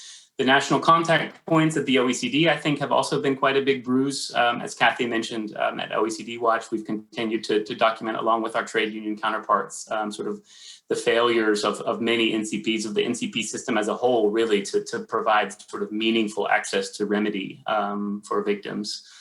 And then just to finish off on Germany, I think, of course, everybody is watching Germany now. And I think the proposal on a mandatory due diligence law, people are watching with expectation. And I think it really could represent a paradigm shift in Germany. I was a little bit surprised to see that yesterday there was a decision out to postpone the decision there. And I think that what we see from abroad looking into Germany is that it's already a really compromised proposal that's there, a really compromised text that seems to have been really carefully agreed upon after a lot of negotiations. And in many cases, from our point of view, comes in weaker or lower than the UNGPs on many areas, and some of the EU Parliament's things. So we would really want to sort of hope that it wouldn't be watered down anymore, and hope that it can really indeed play a role, as I do think it can if it continues to go forward. I'll leave it there for now. Thank you. Thank you, Joseph, and for taking us back also to where we are in Berlin and our progress here. I want to turn over. I do have some questions coming in from the audience, and I'm going to try to sort of pull them together in a way that we can address some of them in a tidy fashion. I think my first question is going to go to Matthias, and that has to do with you laid out, you referenced a few things around a big challenge from the perspective of employers is that states, you really said, still have quite a bit of work to do in terms of their responsibility, their duty to protect human rights, and the way that supports companies. We did hear in the previous panel from some government representatives about the measures that their states have undertaken. Can you share with us some examples or more concrete details about the types of measures that employers would like to see from states to make implementation of the guiding principles more feasible? Thank you so much. And indeed, I already addressed some of the key issues where we need to make progress. Informality is number one. As long as more than 60% of the global workforce is in informality, we will not make huge progress in ensuring workers' rights. It is by definition the case. So we need to make more progress on that. We need to focus on issues linked to social protection. If people don't have access to any social protection, then they'll put their fate into the hand of traffickers, and then we will end in forced labor situations. So we need to develop these basic a basic floor on social protection. It is absolutely clear, and we are in line with the I2C, with the International Trade Union Congress. We need to have innovative ways, right? And the Alliance 8.7 is such an innovative way, where we're bringing in different UN organizations, governments, social partners, NGOs, at international level and at national level. And what we're doing here is we're creating collective action at national level, and we're creating a strong linkage between the international level and the national level. It is these kind of innovative approaches which will help us actually to trigger sustainable change on the ground. We need to focus on the ground. We cannot have these debates in Geneva, in Berlin, and in New York. We need to have this debate where the problem is, where the biggest challenges are. There we need to trigger the change. There we have to engage. And we as social partners have huge power. We showed that when it came to Uzbekistan addressing child labor and cotton. It is about, we showed it in Qatar, right? Ending the kafala system. IE and ITUC together, it's a huge impact actually on the situation in these countries. And we can do more on that to address these issues. We need connecting the dots. And just let me also clearly say, what Guy Ryder said about the business position in the ILO is really a misrepresentation, right? It is not like that we just say bluntly no. What we're saying is take a focused approach where the different ILO departments, program, projects on the ground work together to achieve decent work for all. That is our approach that you have to go. Thank you. Thank you, Matthias. So I want to turn because you raised the important issue of informality and social protections. Partnerships, I'm thinking, is a word coming out around ensuring that there are effective collaborations in place that help all actors be effective in their work. And Kathy, you started us off with that picture of a single worker in Guatemala and asking the key question of how has life for that worker changed in terms of his or her dignity in work. And so coming back, Matthias has shared some of the concrete actions that employers might like to see from states in terms of improving the life of that worker in Guatemala. I'd like to ask you too, to get us a little bit more specific and detailed. Concretely, what do you think would improve the working life of that worker in Guatemala? Thanks so much. Well, I think, our position is really having a vision of enforceable corporate accountability. I've been involved in the negotiations of this new tool we have, the Rapid Response Mechanism, in the US-Mexico-Canada agreement, for example. Last week, we just had a couple cases submitted. Why is this so critical? It's the first time we put tools in the hands of workers that's rapid.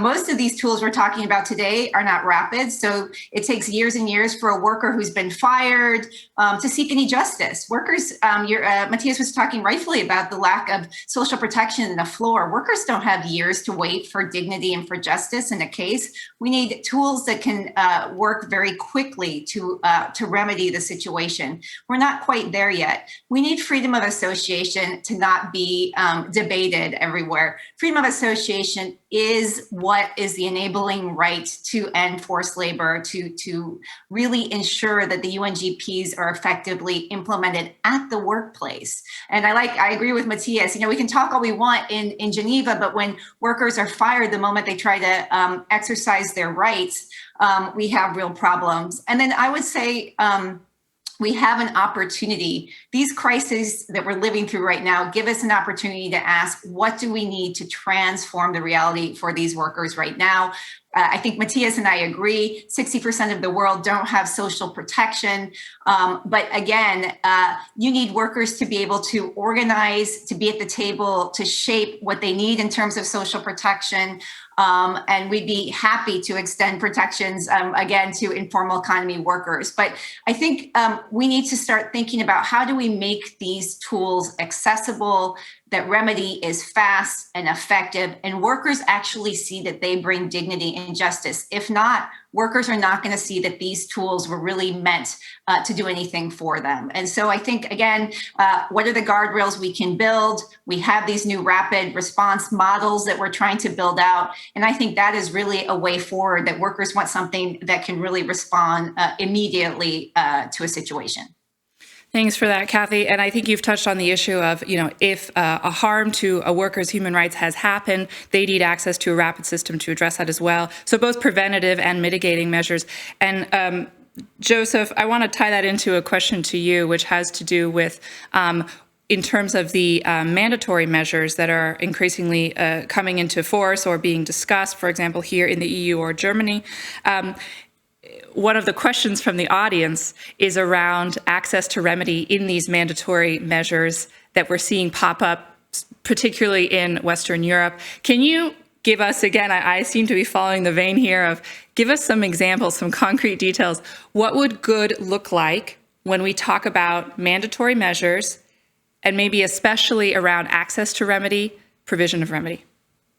Yeah, that's a great question, an important one. And I think, I mean, really based on the learning that we have made over the last 10 years and looking for how remedy mechanisms are set up in different areas and different geographies and in different jurisdictions. I think, I mean, a couple of the real sort of lessons that come to fore are basically the fact that there needs to be this combination of a hard liability regime. And I think that and that goes paired with some of the more non-judicial and some of the sort of softer mechanisms. And even within that liability regime that we really need to do the work on now, which will make the non-judicial remedies more effective.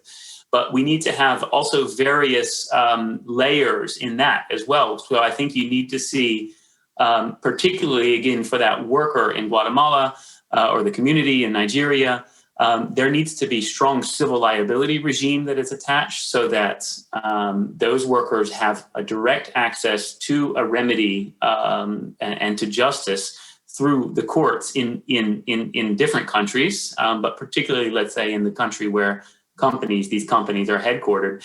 And I think you also need to have, in order to have that real preventative effect that can, spur companies to do the right thing, you need to have a criminal liability regime as well, too, because let's be honest, I mean, some of this behavior, not all of it, obviously, but some of the behavior by these companies is really criminal. And so I think that's the interesting thing about exploring what's going on in the Netherlands now is that there really is an exploration of these different types of regimes. And there's also the administrative liability regime as well that really gets to sort of encouraging companies to do the right process of due diligence and making sure that goes right.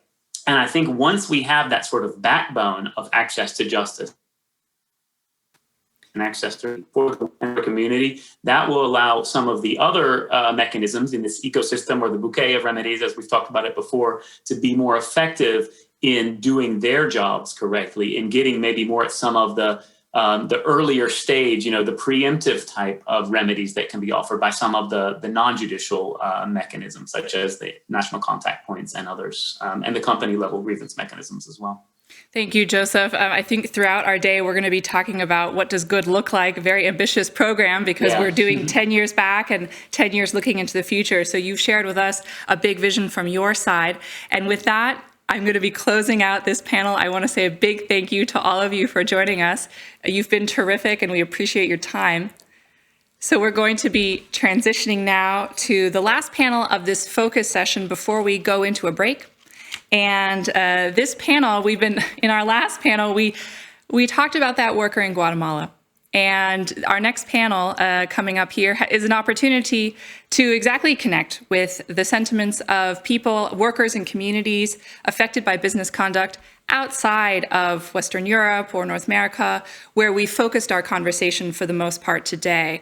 And so I'm really pleased to welcome to this panel Ms. Soledad Garcia Munoz, the Special Rapporteur on Economic, Social, Cultural, and Environmental Rights for the Inter-American Commission on Human Rights, Livio Sairandrea, the Team Leader on the Business and Human Rights Program in Asia for the UN Development Program, and Ms. Golda Benjamin, the Program Director for Labor, Corporate Legal Accountability, and Asia at the Business and Human Rights Resource Center. So I want to say thank you to all for joining us here, and we're just broadening the lens more and more and taking that look of the outside in.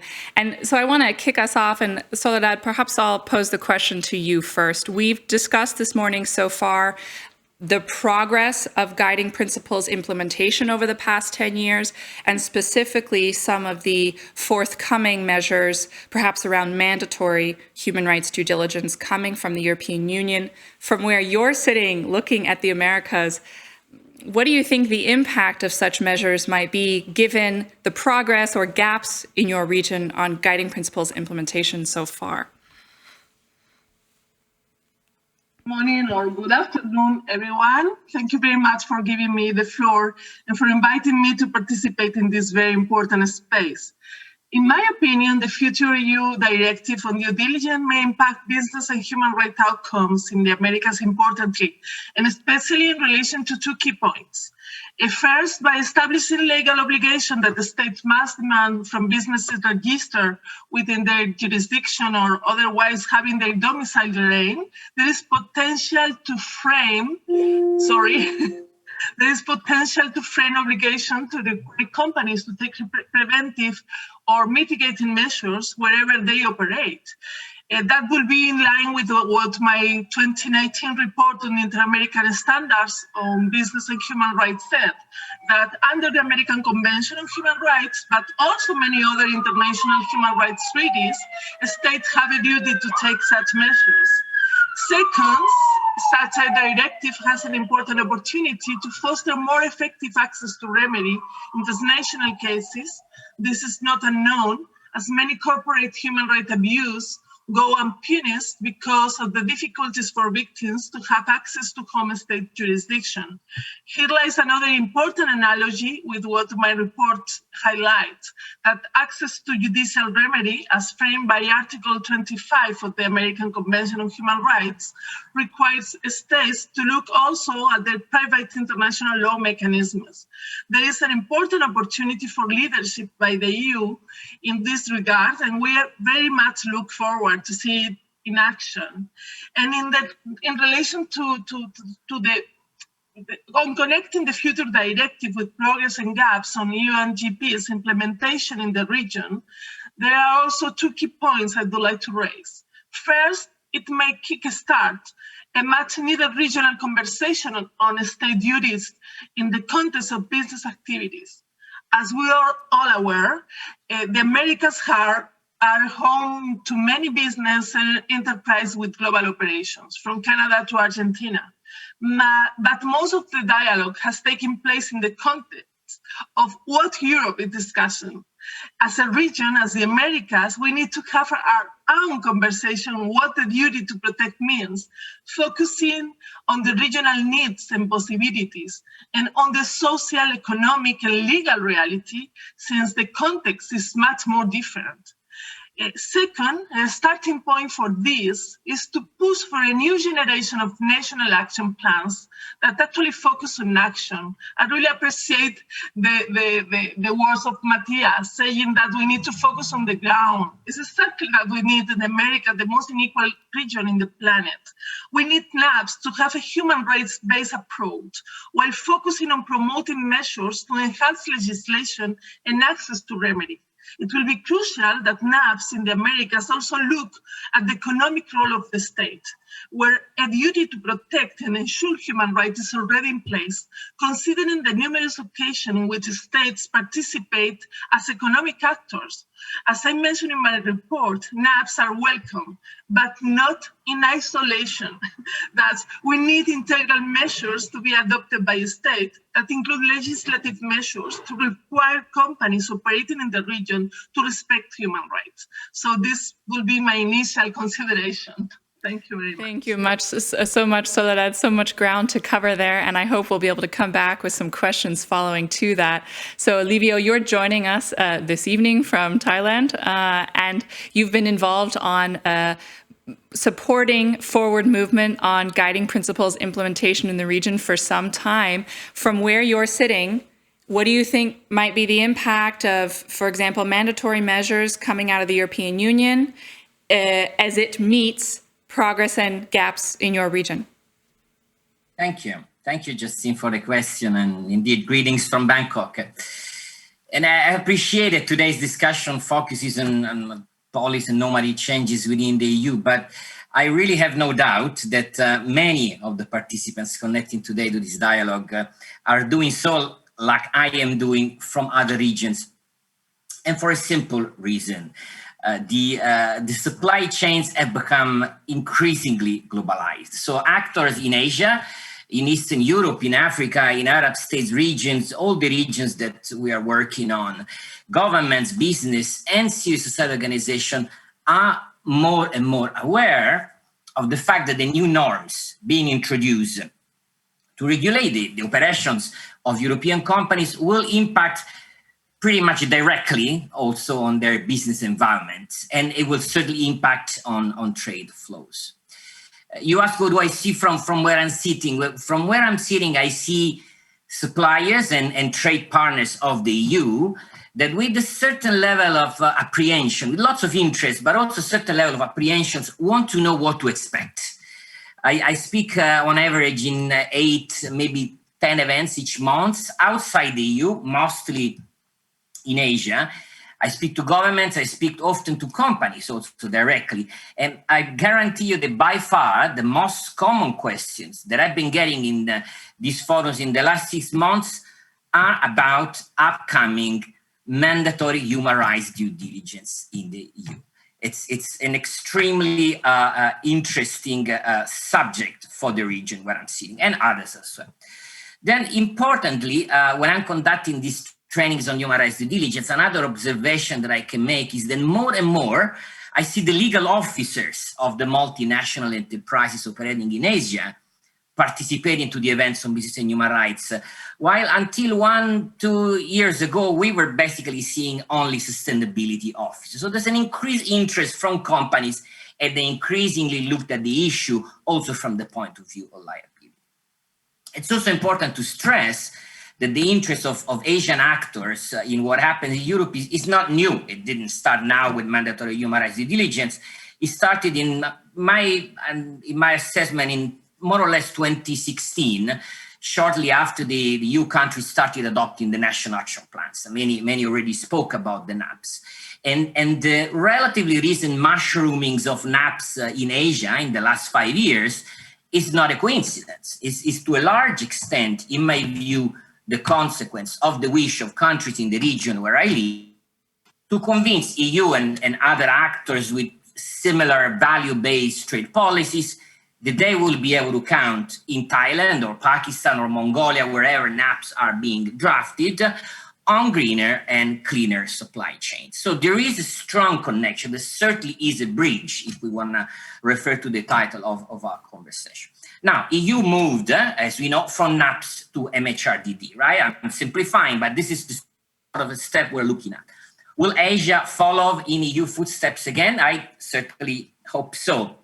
You asked about the impact that the evolved discourse on mandatory human rights due diligence is having. So let me close by pointing to 3 key consequences of these further steps, step forward. Three consequences that I've observed here in Asia, from where I speak, that involve civil society, companies, and governments. Let me start with civil society. Civil society is becoming increasingly vocal about the need to introduce mandatory norms also outside the EU, especially those, as they were made reference to by the colleague from OECD Watch, that consider NAPs as toothless, and those who see the mandatory norms as the necessarily additional ingredient to add to the smart mix. So the discourse in the EU on MHRDD is greatly helping, in my view, CSOs and also UN actors like us in their advocacy work around responsible business practices.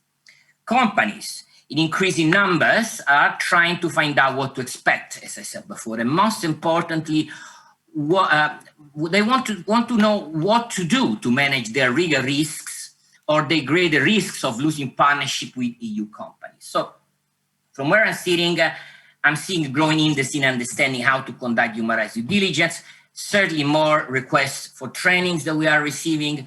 I also see those who had been faster in embracing responsible business practices welcoming a more level playing field in the future. Let me close with governments that we work very close with. I would say that at least the group of countries in Asia that have already taken some steps in the direction of responsible business policies, for example, by drafting NAPs, are acknowledging that this new progress is taking place. And those who are acknowledging it and are acknowledging this sort of upgrading in the actions from the EU side, I expect to want to leverage the progress that they have made through NAPs to gain some type of comparative advantage, if you like, over those who are behind.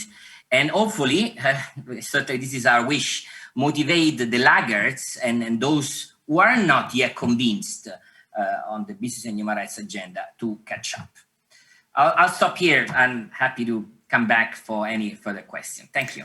Thank you, Livio. You've given us an overview of some of the responses and maybe concerns of some of the key actors in the Asia region. Excuse me, we have another voice from the Asia region with us today, and that's Golda Benjamin coming to us from the Philippines. And so you also at the Business and Human Rights Resource Center have the opportunity to hear those perspectives from business, from communities, from governments around the business and human rights work, and indeed that interconnectedness with global supply chains. Based on those interactions and your long experience in the region, what do you predict might be some of the knock-on effects of the rise in mandatory human rights due diligence measures, including from other regions?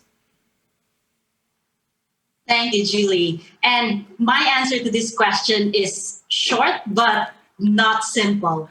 That if done right, these directives and mandatory obligations, and if these are also ambitious enough, these can actually cause a shift in the narratives that are critical in changing the rules where I sit, and where I sit in the Global South, where a lot of the supply chains are sited. And the important narrative is that these mandatory directives send the message that the European companies are now drawing their own vision of what their responsibility is in the supply chain, and that this extends over and above their own operations, that it goes to the companies linked to their operations. And that is important to our stakeholders because most of the allegations of abuse happen in those parts of the supply chain. And for us, this creates both the pressure and also the incentive for both government and businesses to really create an enabling environment for these responsibilities to be given life. And I am always struck, and I like following Livio in these conferences because he frames it excellently. And he said he's starting to see a lot of legal officers in responsible business gatherings. And my vision is to start also seeing and eventually seeing actually operations people, procurement people. So, and this will be a message that companies are beginning to use these directives as pressure, as incentive to define human rights due diligence, both from a passive but also an active perspective, that they are defining what their obligations are to prevent harm, but that they are also conscious of the risk to their operations when these harms are not managed. And so I see that as a really great impact of these conversations in Europe and in other countries as well. And for me, now is the perfect time. There is an opportunity to seize the advancement of mandatory and binding directives, because I'm also seeing this from what other countries are doing, using more and more aggressive tools like import bans, like sanctions in some jurisdictions. And so there really is a consciousness that voluntary measures on their own will not be enough. And you ask a very difficult question, and you've been asking this question throughout the day, and that is, what does good look like? And for us, the challenges are this, that many businesses in the region, not just in Asia, are still seeing business and human rights as something philanthropic in perspective, or CSR. And those who do, they are aware of what they need to do, but performance is still very poor. But I'm an eternal optimist, Julie, and I always look at the opportunities. What has the UN guiding principles provided? And I see two big things. Number one, groups are coming together on business and human rights to hold companies to account, governments to account, really coming together of groups working on environment, labor, business, and human rights. And that's a big opportunity. And I think largely the UNGP conversations drove that kind of direction. And second, I see it as an opportunity that there are clear and vocal leaders among businesses and investors who are driving significant changes, who are actually creating compelling evidence that integrating human rights into their operations creates sustainable and resilient supply chains. But of course, eternal optimists will always flag some of the things we should be pessimistic about. And in our work in the Research Center, I'll just throw out important and life-altering statistics. And these are that we've been benchmarking corporations for the longest time. And we are still seeing corporations performing incredibly poorly on three things, among others.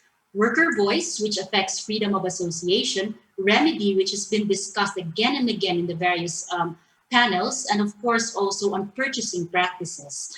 And so this is an opportunity really for companies and governments to articulate the commitments on these things and other things discussed here today. Because while voluntary commitments need to be highlighted because they provide compelling evidence that this is the right way to go, we also have the obligation to be clear that taken on its own, voluntary commitments have not and will not save lives and livelihood in the factories and farms all over the world, not just in Asia. And I'd like to always close with that. Thank you, Golda, for those remarks and the sharing us some of the experiences of the conversations you've had as our discourse on this business and human rights topic has evolved. We've got a number of questions in from the audience that I'm going to try to roll together because, Golda, in your comments, you actually picked up on this a fair bit. And that's the point. You talked a lot about commitments, and a number of the questions say, okay, let's say I'm a company and I'm committed. What do I do now? How do I know how to go about doing this due diligence thing?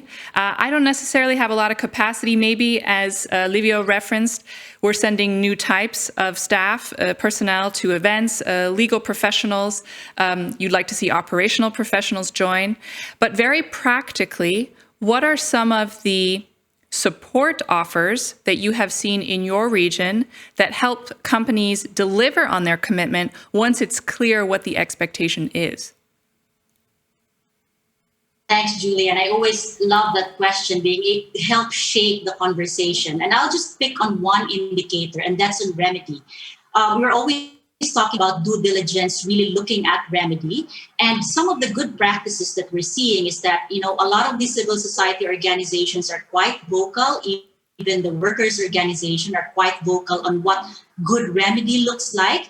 And so companies should be alert to that and sensitive and should hear what that means. And one of the major indicators would be that these remedies are co-shaped along with the workers. Number two, that these remedies will not really work if there's no enabling mechanism where freedom of association is really respected, because that's an enabling right. It gives workers, and it really gives workers the power and the strength to assert whenever allegations of abuse happen. And so a sensitivity and a sense of obligation also on the companies. And gone are the times, really, I hope, that companies could always say that if it's freedom of association, it's a largely domestic matter and our suppliers are in the perfect position to address that matter. That's not due diligence in the UN guiding principles, and that's not envisioned also by the stakeholders that we are constantly in touch with in our daily work at the Resource Center.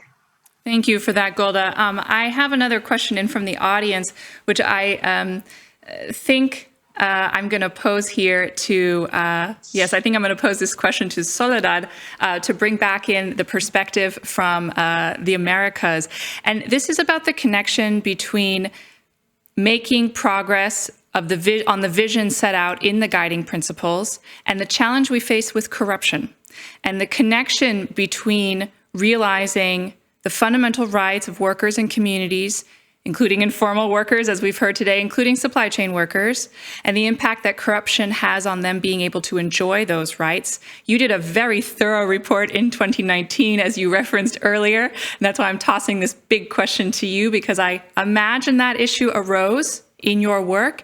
Can you talk to us about corruption and how it hinders the achievement of the vision set out in the guiding principles in your region? Thank you for the question. It's a really quick key question. As you said, we We talk about it in our report from 2019. In fact, this is one of the fundamental inter-American criteria on business and human rights that we established in our report. In concrete, fighting corruption and the capture of the state is one of these criteria. And I think it's extremely important to talk about corruption. We talk about business and human rights. As when we talk about corruption, we are talking about the availability of resources for people, for social rights, for the right to health, for instance, talking in times of pandemic. So talk about the corruption in relation to the states, in relation to the obligation from the states looking at the business sector is essential. And I think especially in our region, is very important to look at the Inter-American Standard on Human Rights. We have this report on business and human rights, but we also have a report on corruption and human rights that exactly approach this question. So I would recommend to the audience also to look at this report.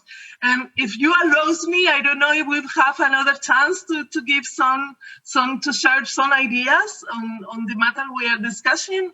If it's good to do it now or to wait until the next hour, please tell me. Well, I will say that we are due to go into our break here. So if you want to share a very brief overview, and then we've got to let our audience go to the break. That's what I would say. Perfect. Now, I just wanted to point out that we begin the report on business and human rights Inter-American Standards with a phrase from Berta Cáceres, an Honduran indigenous woman who defends human rights and the environment that benefits from Inter-American Commission on Human Rights precautionary measures in the context of an energy business project killed on March 2016. And I think to put in the center also the human rights defenders, the environmental defenders. Our region is the most dangerous in the world for defending the environment is very important. And I also would like to point out that the European discussion and directive on this issue may be also an important contribution to the ongoing business and human rights treaty negotiations in the UN. It is important to ensure convergence around key issues, even if the methods of implementation change depending on the regional reality and context.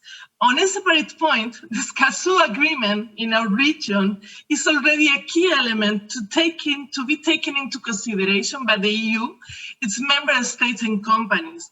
Preventing harassment, persecution, and killing of environmental and human rights defenders is a key priority that the EU should look into, and where its leadership should aim at promoting more proactive and preventive engagement by states and businesses operating in the region.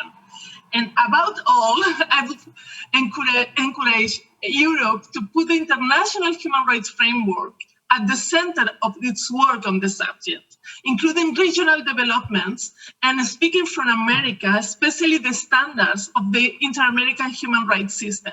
It is one of the most sophisticated in the world. Its protection bodies, Commission and Court, receive significant European support, both from the EU and its member countries. And on this issue, it has much to contribute to Europe. In this regard, I especially invite you to consult my thematic report. And finally, along with the human rights and environmental defense approach, it is urgent to include the North-South perspective on the subject, and even more so in this time of pandemic, to bring to the discussion the international solidarity that characterizes European foreign action. That is my final remark. I really appreciate this opportunity, and I say hello to you, as well to Livio and Golda. Thank you very much. Thank you so much, Soledad, for those remarks to close us out in our panel. Well, we will be closing out this panel and going into our break. For all of our audience who's with us, I want to say a big thank you to our participants from Thailand, the Philippines, and the Americas. It's been great to have you with us. Thank you for that. For those of you in the audience with us who cannot attend later portions of today's dialogue, or you jumped in and joined us late, we will be offering a recording of the entire event. It will be available on the YouTube website of the Foreign Office following the event. So don't worry if you want to share it with colleagues or take a look at specific sections later on, that will be available for you. That being said, we are going to go into our break. We're going to reconvene in about 50 minutes, 50, at 2:30 p.m. Berlin time, 2:30 p.m. Berlin time. We're going to kick us off in a discussion about those developments at the EU level. So I hope that you'll join us. Keep the questions coming. We appreciate it, and we'll see you after the break.